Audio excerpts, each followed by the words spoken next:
බෞද්ධ චෝදනා කරනවා. ඇයි මේ කතෝලික පල්ලිවල සිද්ධ වෙච්ච මේ වගේ අපචාර වුණ තරම් තියෙනවා. ඒවා එළියට එන්නේ නැහැ. පොලිස් පරීක්ෂණ වලින් හෙළිලා තියෙනවා දේවගතිවරයා දරුවන් 5 දෙනෙකු වසර ගණනාවක් තිස්සේ ලිංගික අපයෝජනයට පත් කරලා තියෙනවා කියලා. දවස් නීත්‍යානුකූල ලියාපදිංචියකින් පවත්වාගෙන නොගොස් ඇති බව. ඒ කියන්නේ ලියාපදිංචි කළා නැහැ.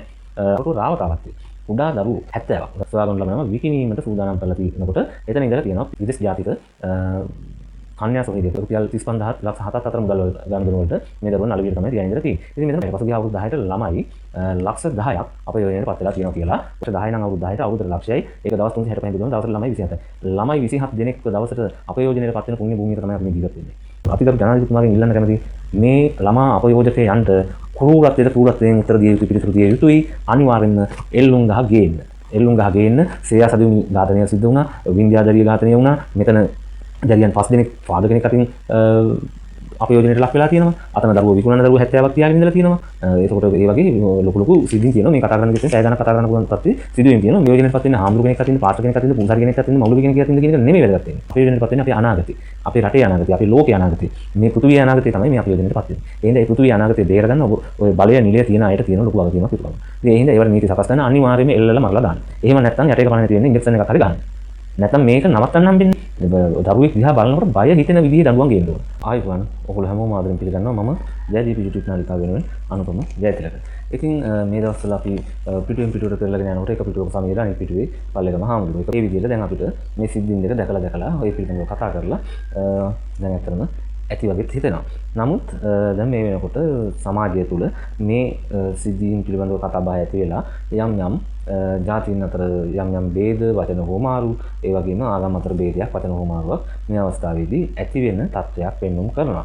ඉතින් මේ ගැන අපි කතා කරන්න ගියොත් දැන් බෞද්ධ චෝදනා කරනවා ඇයි මේ කතෝලික පල්ලිවල සිද්ධ වෙච්ච මේ වගේ අපචාර වුණ තරම් තියෙනවා ඒවා එළියට එන්නේ නැහැ.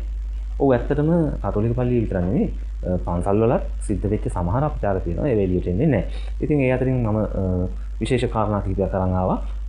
කතෝලික පල්ලිය වගේ තැන්වල නැති ඇමතිවරුන්ගේ තැන්වල සිද්ධ වෙච්ච සමහර ඒවා මාධ්‍යාවරණයක් ලැබිලාම නැහැ. දැන් මේ වෙනකොට සමාජයෙන් අමතක වෙලා ගිය යම් කාරණා කිහිපයක් මම අද මේ වීඩියෝවෙන් කතා කරන්න බලාපොරොත්තු වෙනවා. ඒත් ඝාතන ඩොක් පිළිබඳව කතා කරද්දී මේකටත් යම් කිසි කතෝලික පූජකවරයෙක් ඈඳෙනවා. ඒ සිද්ධිය ලෝක ප්‍රසිද්ධ සිද්ධියක් වුණා. මොකද මැතිව් පීරිස් කියලා පියතුමෙක් හිටියා.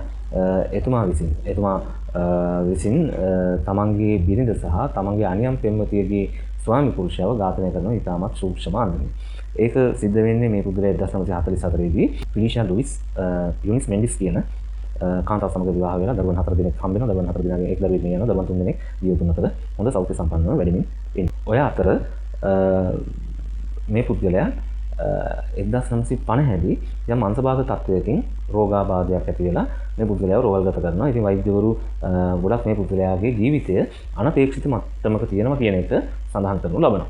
ඉතින් බේරගන්න බැහැ කියන මට්ටමේ රෝගයක් තමයි මේ කෙනාට හැදෙන්නේ. ඒතකොට මෙයා පිය කෙනෙක් නෙමෙයි. මෙයා එතකොට මැතිව් ෆෙඩරික් ජෝර්ජ් පීරිස් කියන නමින් හිටපු සාමාන්‍ය පුද්ගලයෙක්. ඊට පස්සේ මේ පුද්ගලයා අසනීප වුණාට අර අච්චර අමාරුවෙන් හිටියට මේ පුද්ගලයා ඉක්මනින් සුව වෙනවා. ඊට පස්සේ මේ පුද්ගලයා තමන්ගේ යාළුවන්ට කියනවා මට මගේ කැපකරු මව ඇවිල්ලා අසනීප වෙලා ඉඳලා මට කිව්වා ඔයාව බේරගන්නේ දේව ශක්තියෙන් දේව බලයෙන් කියලා කියනවා. ඉතින් මාව බේරගත්ත දෙවියන් වහන්සේ විසින් එන මම උන්වහන්සේට කැපවීමේ වැඩ කරනවා මෙතන සිට මගේ ජීවිත කාලය කියන එක කියලා ඉන්දියාවට පිටත් වෙලා යනවා. දේවගතිවරයෙක් පිනේ බලාපොරොත්තු වෙන්නේ. ඉන්දියාවට ගිහින් ටික කාලයක් එහි ආසනයක රැඳී ඉඳලා මේ පුද්ගලයා යනවා එංගලන්තයට. එහි ගිහිල්ලා එංගලන්තයේ දේව සභාවේ පූජකවරයෙක් ලබනවා 1954 දී. ඊට පස්සේ මේ පුද්ගලයා නැවතත් ලංකාවට පැමිණෙනවා. ලංකාවට පැමිණිලා ලොකුම මෙහෙය කියලා කරන්නේ. අන්න ඒ වගේ දේවල් කරන්න පටන් ගන්නවා. එහෙම කරන්න පටන් ගත්තාම මේ පුද්ගලයා සාමාන්‍ය ලංකාවේ ප්‍රසිද්ධ පුද්ගලයෙක් බවට පත් වෙනවා. මේ පුද්ගලයාගේ සමාජ ආක්‍රමණය කොච්චරද කියනවා නම් මේ පුද්ගලයාට බාර වෙනවා වැලිකඩ හිරගෙදර මරණීය දඬුවමේ නියම වෙච්ච සිරකරුවන්ට අවසාන දේව මෙහෙය පවත්වීමේ වගකීමක් මේ පුද්ගලයාට හිමි වෙනවා. ඒ තුලින් මේ පුද්ගලයා ගොඩක් සමාජයේ ඉන්න ලොකු තානාන්තර ධර්ම කට්ටියව ඒ වගේ වැදගත් පිරිසක් ප්‍රභූ පිරිසක් ආශ්‍රය කරන්න පටන් ගන්නවා. ඊට පස්සේ 1979 පළවෙනි මාසේ 31 වෙනිදා මේ පුද්ගලයා ෆිලිෂා යුනිස් මොහුගේ බිරිඳව රෝහල්ගත කරනු ලබනවා. ඒ රෝහල්ගත කරනු ලබන්නේ හයිපෝග්ලයිසීමියා කියන දුර්ලභ රෝගී තත්ත්වයක් හේතුවෙන් තමයි මේ පුද්ගලයා තමන්ගේ බිරිඳව කොළඹ ජාතික රෝහලට ඇතුළත් කරනු ලබන්නේ. ඇතුළත් කිරීමෙන් පස්සේ ඉතින් වෛද්‍යවරු අහනවා ඉතින් රෝගියාගේ විස්තර අහනවා, ගෙදර කට්ටියගෙනුත් අහනවා. ඒ අහනකොට ඉතින් මේ පියතුමා කියන්නේ මෙයා දරුවොත් එක්ක එංගලන්තේ හිටියේ. එංගලන්තේ ඉඳලා ආවා. මෙයා සීනි දියවැඩියාවට බෙහෙත් බොනවා. ඒ හින්දා යම්කිසි ව්‍යාකූල තත්ත්වයක් ඇති වෙන ඇති කියන මතය මේ මැතිව් පීරිස් ප්‍රකාශ කරනවා. මැතිව් පීරිස් ප්‍රකාශ කරනවා. ඉතින් ඊට පස්සේ ටික කාලයක් බෙහෙත් කරනවා. ඒ වුණාට මේ තැනැත්තිව බේරගන්න බැරි වෙනවා. මේ තැනැත්තිය මිය යනවා. ඉතින් මේක සාමාන්‍යයෙන් ගොඩාක් දුර්ලභ රෝගී තත්ත්වයක්. සාමාන්‍යයෙන් එහෙම ආවත් මැරෙන්නේ නැති තරම්. ඒකට යම්කිසි ප්‍රතිකර්ම කරලා ඉක්මනින් බේරගන්න පුළුවන් තත්ත්වයේ රෝගී තත්ත්වයක්. නමුත් මේ තැනැත්තිය මිය යනවා. ඊට පස්සේ එතන හිටපු වෛද්‍යවරු අතර ඉතින් ඕක කතා වෙනවා. මුළු රෝහලේම ඕක ගින්නක් වගේ පැතිරලා යනවා. ඔය අතර එක වෛද්‍යවරයෙක් කියනවා මේ වගේම මරණයක් දැන් මීට මාස 3-4කට උඩදී මේ රෝහලේම සිද්ධ වුණා. වෛද්‍යවරු ටිකක් වික්ෂිප්ත වෙනවා. මොකද හේතුව මේක දුර්ලභ රෝගයක් නිතර වාර්තා වෙන්නේ නැහැ. ඒ හින්දා අර වගේ මරණයක් කොහොමද මේ රෝහලේම මේ මාස 2-3කට කලින් සිද්ධ වුණේ කියන එක ඉතින් පොඩි ගැටලුවක් ප්‍රේලිකාවක් හින්දා ඒ සම්බන්ධයෙන් සොයා බලනවා. ඒ සම්බන්ධයෙන් සොයා බලනකොට ඒ පුද්ගලයා නමින් වෙන්නේ රසල් ඉන්ග්‍රඩ් කියන පුද්ගලයා. මේ රසල් ඉන්ග්‍රඩ්ව ඇතුළත් කරලා තියෙන්නේ මේ මැතිව් පීරිස් කියන පියතුමාම තමයි රෝහලට. ඊට පස්සේ යනවා යම්කිසි පොඩි සැකයක් උපත මතුවෙනවා. මතුනාට පස්සේ පොඩක් හොයලා බලනකොට මේ රසල් ඉන්ග්‍රඩ් කියන පුද්ගලයා පදිංචි වෙලා ඉඳලා තියෙන්නේ මේ මැතිව් පීරිස්ලා ගෙදරමයි. ඔහු විවාහ වෙලා ඉඳලා තියෙන්නේ ඩැල්රින් කියන කාන්තාවත් එක්ක. ඉතින් ඔවුන් රැකියාවක් නැතුව ඉන්නකොට මේ පියතුමා ගාව ලියන කියන වැඩවලට තමයි ඩැල්රින්ව සම්බන්ධ කරගන්න ලබන්නේ මේ පියතුමා විසින්. රසල් මිය යන්නේ අර ෆිලිෂියා යුනිස් රට ඉන්නකොට. ඒ කියන්නේ එංගලන්තේ දරුවෝ ගාවට ගෙනියන අතර තමයි රසල් මේ ලංකාවේ මිය යන්නේ. ඊට පස්සේ ඔය පිළිබඳව දැන් වෛද්‍යවරුන් සැකේ හිටින්න වෛද්‍යවරු ඔක පොලිසියට ගන්න දෙනවා. ඊට පස්සේ අධිකරණ නියෝග කරගෙන මැතිව් පීරිස්ගේ ගෙදර සෝදිසියක් කරනවා. ගෙදර තිබිලා හම්බ වෙනවා ශරීරයේ ග්ලූකෝස් මට්ටම වේගයෙන් අඩු කරන්න පුළුවන් බෙහෙත් පෙති රාශියක්. ඒත් එක්කම හම්බ වෙනවා ශරීරයේ ග්ලූකෝස් මට්ටම අඩු කරන්න පුළුවන් එක ගැන මැතිව් පීරිස් විසින් දීපු පොතකුත් හම්බ වෙනවා ඒ සමගම තිබිලා. එතකොට මේ පුද්ගලයා විසින් අර දෙන්න ළඟට ඒ කියන්නේ ඉස්පිරිතාලේ ඇඩ්මිට් කරාම හරි මේ බෙහෙත දෙන්න බැරුව ඉන්න පුළුවන්. ඒ වුණාට අර මේ පුද්ගලයා ජනප්‍රිය පුද්ගලයෙක් හින්දා මේ පුද්ගලයාට බාධාවක් තිබිලා නැහැ. තමන්ගේ බිරිඳ සහ අර ඩැල්රින්ගේ එහෙම නැත්නම් තමන්ගේ අනියම් බිරිඳගේ ස්වයං පුරුෂයාගාවට යන එක විතර ගැටලුවක් තිබිලා නැහැ. මේ පුද්ගලයා මේ බෙහෙත් පෙත්ත කොහොමරි මේ අයට ශරීරගත වෙන විදිහට කුමන හෝ ක්‍රමයකින් ඒක කරලා තියෙනවා. ෆිලිෂියා යුනිස්ගේ පවුලේ කට්ටියගෙන් මේ දෙන්නගේ පවුල් ජීවිතය පිළිබඳව යම්කිසි විමසීමක් කරනවා. එතකොට එතනින් ආරම්භ වෙනවා මැතිව් සහ ෆිලිෂියා අතර යම් ප්‍රශ්න තිබ්බා, ගැටලු තිබ්බා. ඒ ප්‍රශ්න වලට ඩැල්රිනුත් යම්කිසි සම්බන්ධයක් තිබ්බා කියන එක දැනගන්න ලැබෙනවා. ඒ අනුව මේ දෙන්නම අත්අඩංගුවටපත් වෙනවා. 1984 දී නඩු තීන්දුව ප්‍රකාශයට පත් කරනවා. ඒ වගේම වෙනකොට රසල්ගේ බොඩි එක නැවත ගොඩ අරගෙන වෛද්‍ය පරීක්ෂණයක් කරනවා. වෛද්‍ය පරීක්ෂණයේදී දැනගන්න ලැබෙනවා අධිමාත්‍රාවෙන් ශරීර ග්ලූකෝස් අඩු වෙන යම්කිසි ඖෂධයක් මේ පුද්ගලයාගේ ශරීරගත වෙලා තියෙනවා කියන එක. 1984 දී මරණය දඬුවම හිමි වෙනවා. මරණය දඬුවමේ හිමි වුණාට ඒ වෙනකොට මරණය දඬුවමේ ක්‍රියාත්මක වෙන්නේ නැහැ ලංකාවේ. ඊට පස්සේ ඩැල්රින් ඇපිල්ලක් දාලා ඩැල්රින් නිදහස් වෙලා පිටරටකට යනවා. 1997 දී මැතිව් පීරිස් බන්ධනාගාරය තුලම මිය යනවා. ඒ එක කතාවක්. ඊට පස්සේ ඔය කතාවේ කතානායිකාව වෙන්නේ අවුරුද්දාසට දියණියක්. ඉතින් ඒ කතාවට යන්න කලින් අපි බලමු ඒ කතාව සම්බන්ධයෙන් ඒ දරුවියගේ මව සහ නලින් මිනි පෙට්ටිය උඩට දියුරලා තියන්නේ. හරි තීරණේ. හරි දේ ලැබෙන්නේ නැතුව මම හඳුළු බින්දුවක් දාන්න කියලා මෙතන මම කියන්නේ ඒක තමයි. මොකද මගේ හිතේ එච්චරටම ගල් ගෙඩියක් වගේ දෙයක් තියන්නේ. මගේ ළමයා වෙච්චට වෙන ළමයි වෙන්න හොඳ නැහැ කියන එක මම ඉන්නේ. මම ඉන්නේ වෙන ළමයිකට ඔබ වෙන්න එපා. අපි දුප්පත් මිනිස්සුන්ගේ ළමයි ඇවිල්ලා මෙතන වැඩ කරනවා. වැඩට අරගෙන ළමයිට වද දෙන මේ වගේ මිනිස්සු ආයි ඉතලවත් බලන්න හොඳ නැහැ. මේ වගේ කරන්න ඕනේ කියලා. ඒ නිසා මම මෙතනට ඇවිල්ලා මේකට මම නීතිය ඉල්ලලා මෙතන පැමිණිලා කරනවා. ඒ වගේම මගේ ළමයාගේ මරින අර මේ වගේ රිපෝට් එකේ මට සැකයක් තියෙනවා. ඒක කරලා තියෙන්නේ මුස්ලිම් ડોක්ටර් කෙනෙක්. ඒ වගේම එතන හිටියේ අපි පළවෙනි දවසේම ඒගොල්ලන් ගෙදරට එක්කන් ගියා. අපි බොරළ පොලිසියට මේකන් ගියේ. එතනට එක්කන් යනකොට තිතියේ පොලිසිය මාතියා මුස්ලිම් කෙනෙක් ඉන්නේ. ඒගොල්ලන්ට හොඳ දඬුවමක් ලබා දෙන්න. හිටපු අමාත්‍ය රිචාඩ් බදුරුදීන් යන අයගේ නිවසේ සිටි 16 හැවිරිදි දැරියගේ මේ යාමේ සිද්ධියට අදාළව තවදුරටත් පරීක්ෂණ පවත්වනු ලබනවා. විමර්ශන නිලධාරීන් විසින් වැඩිදුර විමර්ශන සිදු කිරීමේදී දැරිය එම නිවසේ නවාතැන්ගෙන සිටි කාමරේ බිත්තියක් මත ලියා තිබූ යම් වැකියක් පිළිබඳව අවධානය යොමු කර තිබෙනවා. ඉංග්‍රීසි අකුරු වලින් දෙමළ භාෂාවෙන් සටහන් කර ඇති මෙම වැකියේ සඳහන් වුණේ ඒන් සාවුකු කාරණම් යනුවෙන් සාමාන්‍ය ආකාරයට මෙහි සිංහල තේරුම වන්නේ මරණයට හේතුව කුමක්ද යන්න පිළිබඳව. ඒ අනුව ඊයේ දිනේදී මේ සම්බන්ධයෙන් රජයේ රස පරීක්ෂක දෙපාර්තමේන්තුව වෙත දැන්වීමෙන් රස පරීක්ෂක දෙපාර්තමේන්තුවේ අත්අකුරු පිළිබඳ විශේෂඥයින් එම ස්ථානයට පැමිණ එම බිත්තියේ ඇති වැකිය පිළිබඳව පරීක්ෂණ සිදු කරනු ලැබුවා. ඒ වගේම දැරිය පාසල් යන කාලයේදී භාවිතා කළ පොත්පත් විමර්ශන නිලධාරීන් විසින් සොයාගෙන තිබෙනවා. විශේෂයෙන්ම ඇය විසින් ඉංග්‍රීසි භාෂාවෙන් සටහන් කරන ලද අකුරු සහිත පොත්පත් සොයාගෙන තිබෙනවා. ඒ අනුව මෙම වැකිය ඇය විසින්ම ලියන ලද්දක් දැයි සනාථ කර ගැනීම සඳහා එම පොත්පත් සමග අදාළ ස්ථානීය ඡායාරූපත් ඒ වගේම රස පරීක්ෂක දෙපාර්තමේන්තුවේ විශේෂඥයින් විසින් ලබාගත් යම් නිදර්ශකත් සමග ගැළපෙන්නේ දැයි පරීක්ෂා කිරීමට රස පරීක්ෂක දෙපාර්තමේන්තුව වෙත යැවීමට නියමිතව තිබෙනවා. මේ සිද්ධියට අදාළව තවදුරටත් පරීක්ෂණ පැවැත්වෙන අතර දැරියගේ දෙවන පශ්චාත් මරණ පරීක්ෂණයේ පවත්වන ලද විශේෂඥ අධිකරණ වෛද්‍ය මණ්ඩලය විසින් ඉදිරියේදී ඒ සම්බන්ධ පූර්ණ වාර්තාවක් ලබා දීම නියමිතව තිබෙනවා. එම වාර්තාවේ අඩංගු වන කරුණු පිළිබඳව තවදුරටත් පරීක්ෂා කිරීමට නියමිතව තිබෙනවා. මත අධිකරණයේ විසින් රිචාඩ් බදුරුදීන් අමාත්‍යවරයාගේ නිවසේ සිට මියගිය දැරියගේ දෙවන පශ්චාත් මරණ පරීක්ෂණය සිදු කිරීම සඳහා විශේෂඥ වෛද්‍ය නිලධාරී කණ්ඩායමක් නම් කර තිබෙනවා. එම වෛද්‍ය නිලධාරී කණ්ඩායමට කොළඹ විශ්වවිද්‍යාලයේ වෛද්‍ය පීඨයේ අධිකරණ වෛද්‍ය විද්‍යාව පිළිබඳ මහාචාර්ය ජීන් පෙරේරා මහත්මිය, ඒ වගේම කොළඹ විශ්වවිද්‍යාලයේ වෛද්‍ය පීඨයේ අධිකරණ වෛද්‍ය විද්‍යා අංශයේ ප්‍රධානී සහ ජ්‍යෙෂ්ඨ කතිකාචාර්ය වෛද්‍ය සමීර ගුණවර්ධන, ඒ වගේම පේරාදෙණිය ශික්ෂණ රෝහලේ අධිකරණ වෛද්‍ය විද්‍යාව පිළිබඳ විශේෂඥ අධිකරණ වෛද්‍ය ප්‍රභාත් සේනසිංහ යන අයවලුන් පත් කර තිබෙනවා. හිටපු අමාත්‍යවරයාගේ නිවසේ දැරිවියක් මියාම් පිළිබඳ. ඇත්තට මේක දැම්මා දැක්ක වාර්තා කරලා තිබෙනවා. ලිංගික අතවරයන්ට ඒ දැරිවිය මුහුණ දීලා තිබෙනවා කියලා. ඒ වගේ මේ මරණය පිළිසීමෙන් තමයි මිය ගොස් තිබෙන්නේ. ඒ වගේම රෝහල්ගත කරලා දින කිහිපයකට පසුව තමයි මිය ගොස් තිබෙන්නේ. ඒ නිසා මම දැනගන්න කැමතියි ගරු සරත් වීරසේකර අමාත්‍යතුමාගෙන් අතරම දැන් මොකද්ද සිද්ධ වෙන්නේ තියෙන පරීක්ෂණ වල තත්ත්වය? මොකද්ද මේ සිද්ධ වෙන්නේ කියලා. ගරු සභාපතිතුමනි වයස අවුරුදු 16ක මේ දැරිය රිෂාඩ් බද්දීන් මන්ත්‍රීවරයාගේ ගෙදර තමයි වැඩ කළේ. එතකොට මේ ඒ දැරිය පිලිස්සී තමයි මිය ගිහින් තියෙන්නේ. ඔහුගේ ගෙදර ඒ දැරිය පිලිස්සී තමයි මේ රෝහලට ඇතුළත් කළේ. ඊට පස්සේ පිලිස්සුන් තුවාල වලින් තමයි මිය ගිහිලා තියෙන්නේ. ජේ.එම්.ඕ දිස්ත්‍රික් මේ වෛද්‍ය නිලධාරී කියලා තියෙනවා ලිංගික අපයෝජනයට නොකඩවා ලක් වෙලා තියෙනවා කියලා. ඊයේ ළමාරක්ෂණ අධිකාරිය අපි හම්බෙන්න ගියේ. මොකද ළමයින්ට ආරක්ෂාව සඳහා තියෙන ලංකාවේ ව්‍යවස්ථාපිත ආයතනය තමයි ජාතික ළමාරක්ෂණ අධිකාරිය. හැබැයි අවසානයේ අපි උද්ඝෝෂණය කරන්න ගියාට පස්සේ උද්ඝෝෂණය කළා අපි ලිපියක් බාර දුන්නා. ඒ දැරිය සම්බන්ධයෙන් ඒ ගියාට පස්සේ ඇත්තම උන දේ තමයි සභාපතිතුමාගේ දුක අහගෙන ඉන්න තමයි අපිට සිද්ධ වුනේ. මොකද දැන් මේකේ පුදුමයට තියෙන කර්ම තමයි ගත්තොත් එහෙම අපි සභාපතිතුමත් එක්ක අපිට අනේ කිසි අවුලක් තිබුණේ නැහැ. සභාපතිතුමාදී හොඳට අපිත් එක්ක කතා බහ කරා. නමුත් අපිට තියෙන ප්‍රශ්නේ සභාපතිතුමත් එක්ක හොඳට කතා කරා කියලා මේ රටේ ඉන්න ළමා මෙහෙකාර සේවය නතර වෙන්නේ නැහනේ. මොකද අපි කතා බහ කරද්දී එතුමාලා තාම මේ වයස හොයනවා. ඒ කියන්නේ මේක දැන් ඒගොල්ලෝ කල්පනා කරනවා මේ අවුරුදු යා 15ද 16ද කියලා තාම හොයනවා. එතකොට ඊට පස්සේ ඒගොල්ලෝ දැන් හිතනවා මේ රිෂාඩ් බදූදීන් ඇමතිවරයාට හොඳම දඬුවම දෙන්න ඕනේ කියලා. ඒගොල්ලෝ කල්පනා කරනවලු දැන් අවුරුදු 2ක් සිර දඬුවම් දෙන නඩුවද දාන්න ඕනේ. අවුරුදු 20ක් දෙන්න ඕනේ දඬුවම්ද කියලා අහන්නේ. මොන විහිළුද මේවා? දැන් අපි ඇහුවේ අඩුම තරමේ මේ ළමයා ජූලි මාසේ 3 වෙනිදා මිය ගියේ මේ පුච්චගත්තා කියලා. එතකොට දවස් 12ක් මේ ළමයා වේදනාවට පත් වෙලා හොස්පිටල් එකේ ඉන්නවා. එතකොට ඒ ළමයා අවසානයේ අපි දන්නේ නැහැ කියනවලු ඒ ළමයා තමන් පුච්චගත්තා කියලා කිව්වා. එතකොට මාර ඩ්‍රාමා එක. ඒ කියන්නේ මේ ඒ ඉන්න වෛද්‍යවරයාට හොඳ වෙලාවට ළමයා ඒක විතරයි කියලා දි. වෙන මොකක්වත් කියලා නැහැ. එතකොට ඒක නිසා දවස් 12කට වඩා වැඩි කාලයක් යනවා ළමයා මිය යනකම් කිසිදු කෙනෙක්ගේ ප්‍රකාශයක් ගන්න නැහැ. කිසිදු කෙනෙක් අත්තරංගුවටපත් වෙන්නේ නැහැ. අපි අහනවා මේ රටේ ජනතාවගෙන් මේ රටේ ඉන්න අම්මලා තාත්තලාගෙන් මේ පාලකයෝ මොන පාලකයෝද කියලා. ඒ කියන්නේ දැන් අපේ ගෙදරක අඩුම තරමේ වෙන සිදුවීමක් වුණොත් අපේ ඉන්න ගෘහමූලිකයෝ නැත්නම් ඒ ඉන්න පිරිසෙන් අඩුම තරමේ අත්තරංගුවට ගැනීම නැත්නම් ක්‍රියාමාර්ග ප්‍රමාණයක් ගන්න නැහැ. ඒ වගේම අද ඒක පොලිස් වාර්තාවල තියෙනවා ඒ ළමයාව ලිංගිකව අපයෝජනයටපත් කරලා තියෙනවා. හරිද? එතකොට සිදුවීම වෙලා තියෙන්නේ කොළඹ බෞද්ධලකම.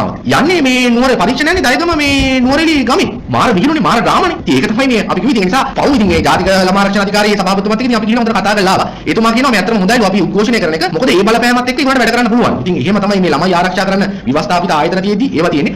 අපිට තියෙන ප්‍රශ්නේ තමයි 2021 2500කට වඩා වැඩි ප්‍රමාණයක් සිදුවීම් තියෙනවා. තාම ළමා ආරක්ෂණ අධිකාරිය වලට දාලා නීතිමය ක්‍රියාමාර්ග කරන්නේ. මොනවද මේ කරන්නේ? ළමයි ආරක්ෂා කරන්න කියන තැන් මොකද ළමයි දූෂණය කරන එකද කරන්නේ? ළමයි අපයෝජන ලක් කරන ධනවත් බලවත් ඉන්න මිනිසුන්ට අවස්ථාව දෙන්නද කියන්නේ? නිසා මහා ඛේදවාචකයක් මේ තියෙන්නේ. ඒක නිසා අපි කිව්වේ සභාපතිතුමාට මේ රටේ පාලකයන්ට කියන්නේ මේකෙන් අපිට අතර වෙන්නේ නැහැ. ඒක නිසා මේ විශාලනී දැරිය හරහා මතුවුණු මේ විශේෂයෙන්ම ළමා මෙහෙකාර සේවය රට තුල නවත්තන්න සහායක කතා කරන නීතිමය ක්‍රියාමාර්ග ගන්න ඒ වෙනුවෙන් කරන්න පුළුවන් බලපෑම මේ රටේ තරුණියෝ වගේම මේ රටේ අම්මලා තාත්තලා දරුවන්ට ආදරේ සියලු දෙනාට අපි කියනවා ඔබ මෙතනට පෙරට පැමිණෙන්න මේ ආණ්ඩුව බීරි අලියෝ වගේ තමයි ඉන්නේ. අලි නැති වුණාට පොහොට්ටු විතරක් තිබ්බට බීරි අලියෝ වගේ තමයි වැඩ කරන්නේ. විමර්ශනය කිරීමේදී අනාවරණය වුණා. මෙම නිවසේ මේ දැරියට පෙර සිටි තවත් තැනැත්තියක් දූෂණයට ලක් වී ඇති බව ඒ සම්බන්ධයෙන් අතරංගුවටගත් හිටපු අමාත්‍යවරයාගේ බිරිඳගේ සහෝදරයා අධිකරණය වෙත අද දින රැඳවුම් නියෝග අවසන් වීමෙන් පසුව ඉදිරිපත් කිරීම නිමිතව තිබෙනවා. හිටපු අමාත්‍යවරයාගේ බිරිඳගේ සහෝදරයෙකු වන තැනැත්තෙකු මැදවැච්චිය ප්‍රදේශයේ ස්ථිර පදිංචි කරුවෙකු වන 44 හැවිරිදි ශියාබ්දීන් ඉස්මදීන් නැමැති පුද්ගලෙක්.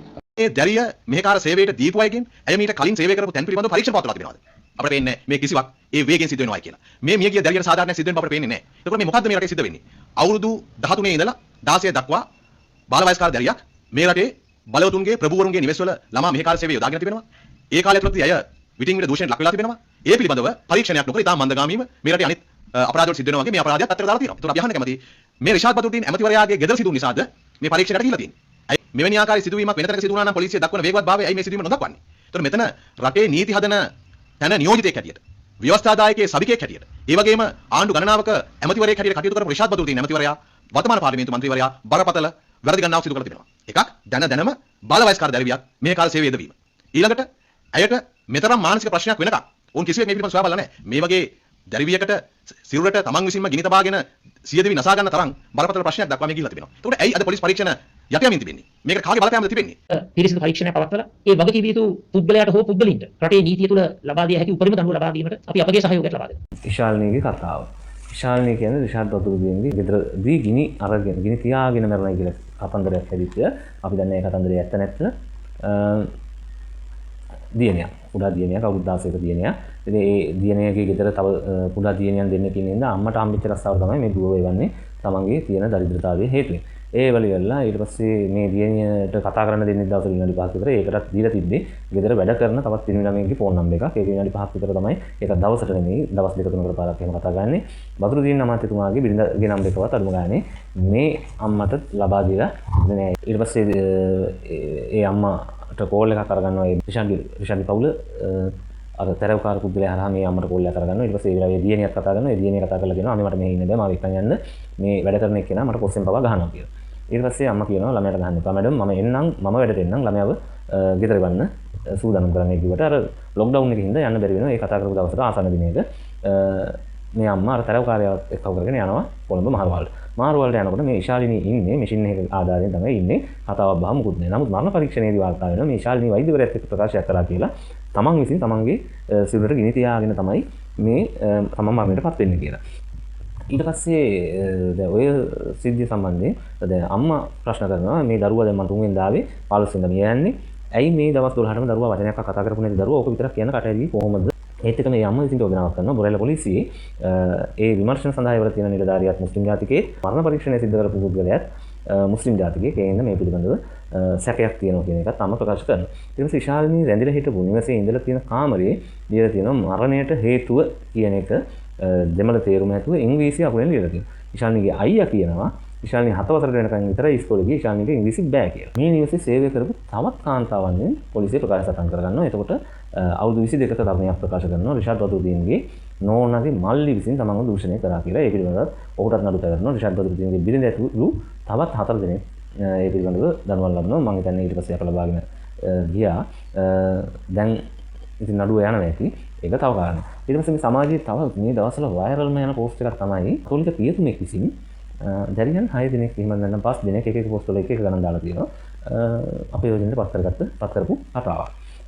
ඉතින් අපි ඒ පිළිබඳව සොයා බැලීමක් සිදු කරා වගකීම් යුතු මාධ්‍යයන් කියලා අපි එහෙම තොරතුරු සපයන්නේ නැහැ. තහවුරු කරගත්ත තොරතුරු විතරයි අපි ඕගලන්ට ප්‍රකාශ කරන්නේ. කිරුළපනේ සෙන්චූරියල් කියන දේවස්ථානයේ තමයි ඔය සිදුවීම සිදු වෙලා තියෙන්නේ. මේ සිදුවීම ඇත්තක් ඇත්තටම. මේ සිදුවීම ඇත්තක්. මේක සිද්ධ වෙලා තියෙන්නේ කිරුළපන සෙන්චූරියල් කියන දේවස්ථානය තුල තමයි මේ සිදුවීම සිද්ධ වෙලා තියෙන්නේ. මේකට පාදක වෙලා තියෙන්නේ මොහාන් ජෝසප් කියන පියතුමා තමයි මේ සිද්ධියේ චෝදිතයා විදිහට එහෙම නැත්නම් සැකකාරයා විදිහට හඳුන්වන්නේ. 2023 12/16 වෙනිදා තමයි මේ පුද්ගලයාව ගැන පැමිණිලි ලැබෙන්නේ. ඉතින් කිරුළපන නේවාසිකාගාරයක කියලා තමයි ගොඩක් වෙලාවට ප්‍රවෘත්ති ගියේ. මේක නේවාසිකාගාරයක් විදිහට නෙවෙයි. නමුත් මේක හඳුන්වන්නේ ළමා නිවාසයක් විදිහට. පදිංචිව සිටි ගෑනු ළමයින් පිරිසකට ලිංගික අටවර කළ බවට චෝදනා මත අවුරුදු 63ක් වයස දේවගතිවරයෙකු අත්අඩංගුවට අරන් තියෙනවා. ඔහුව දෙසැම්බර් 18 වෙනිදා කිරුළපන පොලිසියේ හා ළමා හා කාන්තා කාර්යාංශය විසින් අත්අඩංගුවට අරගෙන තියෙනවා. ඊට පස්සේ වැල්වත්ත ප්‍රධාන ප්‍රසිද්ධ පාසලක ශිෂ්‍යාවක් මේ සම්බන්ධයෙන් විදුහල්පතිවරයාට දැනුම් දී තියෙනවා. ඒ අනුව තමයි මේ දේවගතිවරයාගේ අත්අඩංගුවට ගැනීමට හේතු වෙන්නේ. නේවාසිකාගාරයේ පදිංචි වෙ ඉන්න ගෑනු ළමයි 8 දෙනෙක් ඉඳලා තියෙනවා. ඒකෙන් එක්කෙනෙක් 23 අවුරුද්දේ රැකියාවක් කරන තැනැත්තියක්. ඉතිරි අය අවුරුදු 11 18ත් අතර අය පාසල් දරුවන්. ඔවුන්ගෙන් 6 දෙනෙක් පවුල් 3ක සහෝදරියන් බවත් කියනවා. පොලිස් පරීක්ෂණ වලින් හෙළිලා තියෙනවා දේවගතිවරයා දරුවන් 5 දෙනෙකු වසර ගණනාවක් තිස්සේ ලිංගික අපේවනයට පත් කරලා තියෙනවා කියලා. දරුවන් වෛද්‍ය පරීක්ෂණ සඳහා යවලා තියෙනවා. වින්දිතීන් විසින් සපයන ලද තොරතුරු සහ ඡායාරූප මත පදනම්ව දේවගතිවරයා අත්අඩංගුවටගෙන තියෙනවා. මූලික පරීක්ෂණ වලින් හෙළි වී තියෙනවා එම නිවාසිකාගාරය පල්ලියකට අනියුක්ත කර ඇති බවත් නීත්‍යානුකූල ලියාපදිංචියකින් පවත්වාගෙන නොගොස් ඇති බව. ඒ කියන්නේ ලියාපදිංචි කරලා නැහැ. අත්අඩංගුවටගත් දේවගතිවරයා 2024 ජනවාරි 1 වෙනිදා දක්වා රක්ෂිත බන්ධනාගාරයට කරලා තියෙනවා. මේ දැරියන් 5 දෙනාට අනුව නඩු 5ක් කිරුළපන පොලිසිය සහ ළමා හා කාන්තා කාර්යාංශය විසින් මේ පුද්ගලයාට පවරලා තියෙනවා. ඉතින් මේ පිළිබඳව දැන් රස පරීක්ෂණ වාර්තාවක් ඇඳවලා තියෙනවා කියන එකත් ආරංචි වෙනවා. මොරටුව රාවතාවත් උඩා දරුවෝ 70ක් සොයාගනු ලබනවා විකිණීමට සූදානම් කරලා තියෙනකොට එතන ඉඳලා තියෙනවා විදේශ ජාතික කන්‍යා සොහිරියක රුපියල් 35000 ලක්ෂ 7ක් අතර මුදල් ගනුදෙනු වලට මේ දරුවන් අලවියට තමයි තියාගෙන ඉඳලා තියෙන්නේ. ඉතින් මෙතන ප්‍රශ්නයක් තියෙනවා. තව ප්‍රශ්නයක් තියෙනවා. අවුරුදු 10ට පසුගිය අවුරුදු 10ට ළමයි ලක්ෂ 10ක් අපේ යෝජනයට පත් වෙලා තියෙනවා කියලා වෛද්‍ය චමල් සංජීව මහත්මයා නාලිකාවක ප්‍රකාශයක් නිකුත් කරලා තියෙනවා. අපි දැක්කා. ලක්ෂ 10 නම් අවුරුදු 10ට අවුරුද්දට ලක්ෂයයි. ඒක දවස් 365 බෙදුවම දවසට ළමයි 27යි. ළමයි 27 දෙනෙක් දවසට අපේ යෝජනයට පත් වෙන පුණ්‍ය භූමියක තමයි අපි මේ ජීවත් වෙන්නේ. ඉතින් එතකොට ඒ වැරද්ද කරන්නේ කවුද තින්ද මන්ද කියන එක අපිට අදාළම නැහැ. මහානායක ආඳුරනේ මේ පිළිබඳව මේ සිදුවීම් පිළිබඳව ඔබ වහන්සේලා යම්කිසි ප්‍රකාශයක් නිකුත් කරන්න. මේ රටේ ඉන්න බෞද්ධ ජනතාවට අබෞද්ධ ජනතාවට හැමෝටම මේ පිළිබඳව දැනුවත් වීම සඳහා මේ පිළිබඳව යම්කිසි තොරතුරක් ලබා දෙන්න. මේ හේමරතන ආඳුර එහෙම කරලා තියෙනවා කියනවා නම් එහෙම කරලා තියෙනවා කියලා කියන්නේ. එහෙම නැත්නම් නැහැ කියලා කියන්නේ. මේක කුමන්ත්‍රණයක් නම් එහෙම කියලා කියන්නේ මොනවා හරි කියන්න. මේ නිහඬ බව බිඳින්න තව මොනවා හරි කියන්න කියලා තමයි කියන්නේ. හේතුව මොකද? අනේ ඔබ වහන්සේලාට ওই තනතුරු දීලා තියෙන්නේ ඔය එන එක්කෙනාගේ පූජා වට්ටිය අරගෙන හැතපිලා ඉන්න නෙමෙයි. ඉතින් ඔබ වහන්සේලාට තියෙන වගකීම යුතුයකම ඔබ වහන්සේලා හරියට ඉෂ්ට කරනවා නම් අද මේ රටේ බෞද්ධ ආගමට මේ තත්ත්වය උදා වෙන්නේ නැහැ. ස්වාමින් වහන්සේලාගේ වැරදි කීම ගිහියන්ට කැප දෙයක් නෙමෙයි. ඒක අපි දන්නවා, පව් කරන බව දන්නවා. නමුත් බුද්ධ ආගම මේ වකවානුව වෙනකොට පත් වෙලා තියෙන තත්ත්වය පිළිබඳව අපි කතා කරේ නැත්නම් එහෙම ඒක ඇත්තටම මහා අනුවේදනීය තත්ත්වයක්. මොකද දරුවෙක් කියන කෙනාව දරුවෙක් විදිහට බලන්න බැරි භික්ෂුන් වහන්සේලා ශාසනය තුල ඉන්නවා නම් ඒ ඇවිල්ලා මානසික විකෘති භික්ෂුන් වහන්සේලා වෙන්න ඕන. පල්ලිගම හාමුදුරුවෝ ගැනම නෙමෙයි මම කියන්නේ. ඒ වගේ දේවල් සිද්ධ වෙනවා නම් භික්ෂුන් වහන්සේ කෙනෙක් නෙමෙයි සාමාන්‍ය සිවිල් පුද්ගලයෙක් අසින් වුණත් ඒ වගේ දෙයක් සිද්ධ වෙනවා නම් ඒක අපිට අනුමත කරන්න පුළුවන් දෙයක් නෙමෙයි. ඉතින් ඒ හින්දායි අපි කියන්නේ මේ සිද්ධිය පිළිබඳව ඔබ වහන්සේලාගේ දන්න දේ පොඩ්ඩක් ඇවිල්ලා ජනතාව දැනුවත් කරන්න. දැන් ඔබ වහන්සේලාගේ බණ ගත්තත් එහෙමනේ. දැන් එක්කෙනෙක් නැග්ගාම නිහාල් නෙල්සන් නැග්ගා වගේ බණට අනිත් එක්කෙනා නැග්ගාම මේ රියද්ද නැග්ගා වගේ තව එක්කෙනෙක් නැග්ගාම අමරදේව නැග්ගා වගේ. එහෙම නෙමෙයි එක බණක් කියන්න. දැන් මේ රටේ කී දෙනෙක් බණ වර්ග කීයක් කියනවද කියන්නකෝ. දැන් මීවන බලන්නේ හාමුදුරන්ගේ ගත්තොත් එක බණක්. සමන්ත භද්‍ර හාමුදුරන්ගේ ගත්තොත් තව එකක්. රාධා හාමුදුරන්ගේ ගත්තොත් තව එකක්. ඥානানন্দ හාමුදුරන්ගේ ගත්තොත් එන්නේ ඒක තව බණක්. ඉතින් මේ රටේ මොන බුද්ධ ආගමද හරි කියලා කියන්නේ අපිට දැන් මෙතන බුදුහාමුදුරුවෝ නැහැ. බුදුහාමුදුරුවෝ කියන අපි කියනවා බුදුහාමුදුරනේ කවුද මේ හරි බණ කියන්නේ ඔබ වහන්සේ දේශනා කරපු මේ කවුද මේ බොරු බණ කියන්නේ කියලා. ඉතින් ඒ හින්දා ඔබ වහන්සේලට යුතුයකමක් වගකීමක් තියෙනවා.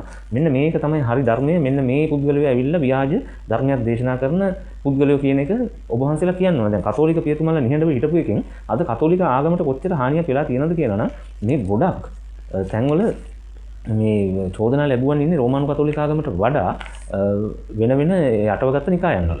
ඉතින් ඒ කාලේ මේ හිටපු කාඩිනල්වරු මේ පිළිබඳව හිටපු රජයන් එක්ක කතා කරලා යම් තීරණ ගත්තා නම් අද ක්‍රිස්තියානි ආගමට ওই තත්ත්වෙ වෙන්නේ නැහැ.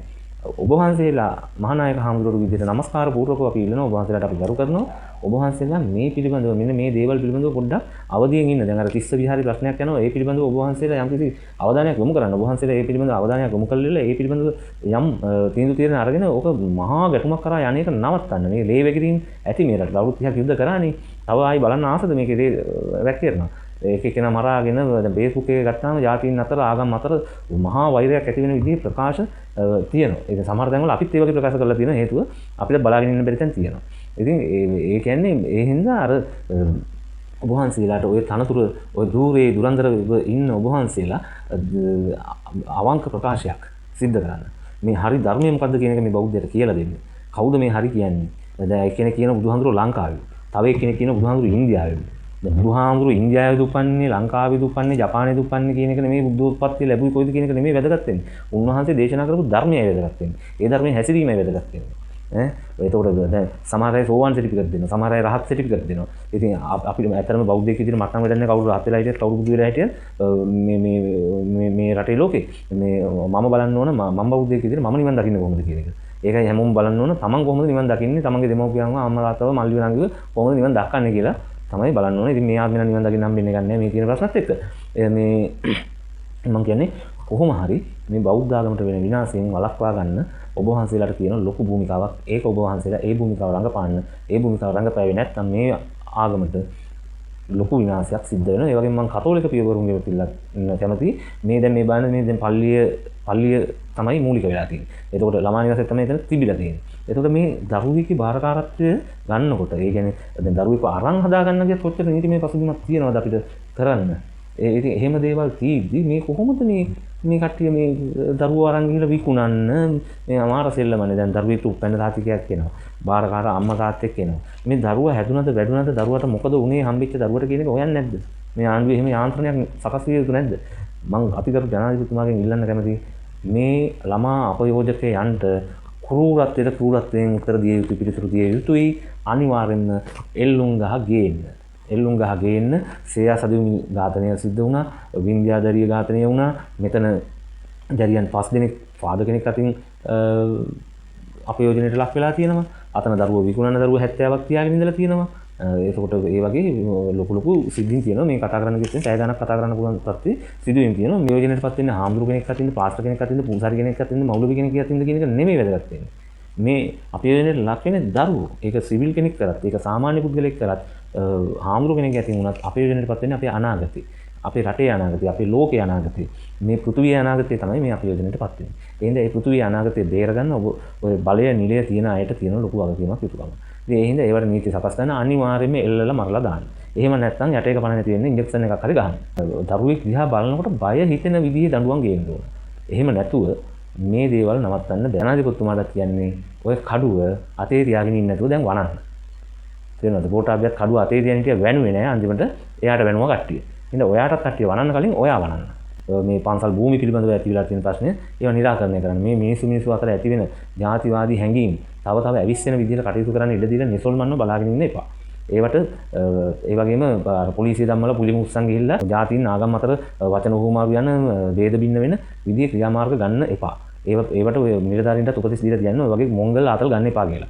ඉතින් එහෙම කරලා මේ රටේ තියෙන මේ ප්‍රශ්නේ මේ ගින්දර ටික නිවන්න පුළුවන් එක ශනිකෙන් මේ ජනාධිපතිතුමාට මැදිහත් වෙලා තිස්ස විහාරේ ප්‍රශ්නෙට මැදිහත් වෙන්න. තිස්ස විහාරය කියන්නේ විහාරයක් තිබ්බද නැද්ද කියන එක ගැන එහෙම නැත්නම් තිස්ස විහාරේ නීත්‍යානුකූලද නැද්ද කියන එක ගැන ඕන කෙනෙක්ට අභියෝග කරලා එල්ලාවල මේදානන්ද හාමුදුරුවෝ ප්‍රකාශයක් නිකුත් කරලා තියෙනවා. එල්ලාවල මේදානන්ද හාමුදුරුවෝ කිව්වම හාමුදුරුවෝ කෙනෙක්ටත් වඩා උන්වහන්සේ පුරා විද්‍යාව පිළිබඳ චක්‍රවර්තිවරයෙක්. ඉතින් ඔය කියන ඕන කෙනෙක්ට ඔය ශානක් වෙනලට කරනම් ඔය ඉන්න ඕන ද්‍රවිඩ ජාති නියෝජනය කරන ආගමික නායකයෝ එහෙම නැත්නම් දේශපාලන නායකයෝ කැමති කෙනෙක්ට ඇවිල්ලා එල්ලාවල මේදානන්ද හාමුදුරුවෝත් එක්ක ප්‍රසිද්ධ සාකච්ඡාවක් කරන්න එතුමා උන්වහන්සේ ආරාධනා කරලා තියෙනවා. ඉතින් කැමති කෙනෙක්ට අභියෝගය බාර ගන්න පුළුවන්. ඉතින් කිසි විදිහට ප්‍රශ්නයක් තියෙනවා. ඕන අභියෝගයක් තියෙනවා එල්ලාවල හාමුදුරුවන්ගේ බාර ගන්න. මොකද අපිත් එක්ක කතා කරලා දෙන්නේ හාමුදුරුවෝ දන්න අපිට වඩා. ඉතින් ඒවා පුළුවන් නම් උන්වහන්සේවත් ගෙනල්ලා ඔබතුමාත් ගිහිල්ලා මේ ප්‍රශ්න ඉවර කරලා දාන්න. දැන් මිනිස්සු පොයට පන්සල් යනකොට අතන් ඉඳන් ඉඩම තියන් ගන්න ඕර පන්සල අයින් කරන්නේ කියන ඒ වැහුණා බෞද්ධ කෝක වෙනවා. ඊට පස්සේ ඔතන දිගේ කිට්ටරේ නෙලපු ගමන් ඔන්න ලොකු කෝලහලයක් මුළු රටේම ඇති වෙන්න පුළුවන්. ඇයි මේවට ඉඩ දීලා බලාගෙන ඉන්නේ කියන එක අපිට එක එක දේවල් හිතෙනවා. ඒවා ඉතින් හිතෙන දේ කියන්න බෑනේ. එහෙනම් ඒ පිළිබඳව යම්කිසි තීරණ අරගන්න. මේ රටේ බුද්ධ ශාසනය පෝෂණය කරන්න. බෞද්ධ දර්ශනය කියන එක වටින්නේ මේ හාමුදුරන්ට විතරක් නෙමෙයි. බෞද්ධ දර්ශනය තමයි නිවෙන්න තියෙන හොඳම තැන. ඒක කවුරු හරි බොරුයි කියලා කියනවා නම් මම කියන තර්කයක් මුස්ලිම් රටවල් දෙමළ රටවල් පවා බුදු වචන පිළිඅරන් තියෙනවා. ඒකට තියෙන හොඳම සාධකය තමයි ඕනම රටක ගෝත්‍රික නොවන ඕනම රටක මානව හිමිකම් පිළිගන්න මානව අයිතිවාසිකම් පිළිගන්න ඕනම රටක බුද්ධ ආගමේ තියෙන හරය තමයි නීතිය විදිහට ක්‍රියාත්මක වෙන්නේ. බුදුහාමුදුරුවෝ හරි ලස්සනට මුළු ලෝකෙටම අවශ්‍ය කරන නීති පද්ධතිය වචන පහකට දීලා තියෙනවා. බලන්න ඕන රටක ඕනම රටක බලන්න ප්‍රාණඝාතය දඬුවම් කරනවද නැද්ද? මිනිමෙරු දඬුවම් කරනවද නැද්ද? දඬුවම් කරනවා. අරාබිත් කරනවා, බංග්ලාදේශිත් කරනවා, තමිල්නාඩුත් කරනවා දඬුවම්. හරිද? කාමයේ සුමිච්ඡාචාර, කාමයේ වර්ධව හැසිරීම දඬුවම් කරනවද නැද්ද? කරනවා. හරිද? ඊට පස්සේ ආයි මොනවද? මුසාවාදා. බොරු කියනවට වංචා කරනවට දඬුවම් කරනවද? කරනවා. සුරාමේරය කරනවද නැද්ද? සුරාවට සූදුවට ඒ කියන්නේ මත්ද්‍රව්‍ය වලට ඒකට දඬුවම් කරනවනේ. අදින්නාදාන. ඒ කියන්නේ හොරකමට දඬුවම් කරනවද නැද්ද? දඬුවම් කරනවා. ඔය වචන පහ ඇතුලේ ලෝකේ ඕනම රටක නීති පද්ධතිය ගුලි වෙලා තියෙනවා. ඒක කිව්වේ ක්‍රිස්තුස් වහන්සේ ඉපදෙන්න කලින් බුදුහාමුදුරන් විසින් දේශනා කරපු පංචශීලයේ තියෙනවා මුළු ලෝකෙම පිළිගත්ත ඕනම රටක් පිළිගන්න නීතිය තියෙන වචන පහේ ගුලි කරලා. ඒ බුද්ධ ආගම තමයි මුළු ලෝකෙම නිල නොලක් පිනී ගැනීමකට ලක් කරලා තියෙන දහම්. ඒක හරි ලස්සනට බුද්ධ ආගමේ පංචශීලය තුල නිර්වචනය කරලා තියෙනවා. වැරදි මොනවද කියලා ඒ වැරදි වලට ඒ වැරදි හැදුවකින් අනිවාර්යෙන්ම ලෝකේ ඕනම රටක ඕන කෙනෙක්ට දඬුවම් කරනවා. බුද්ධ ආගම ලෝකෙම පිළිගන්නවා. ඔබ සැමට සුබ දවසක්. මම අනුපම ජයතිලක අපේ නාලිකාව සබ්ස්ක්‍රයිබ් කරලා තියාගන්න. මේ වගේ වටිනා වීඩියෝ එකකින් තහවුරු කරගත්ත තොරතුරු වලින් ඔයගොල්ලන් නැවත හමු වෙනතුරු එන හැමෝටම සුබ දවසක්.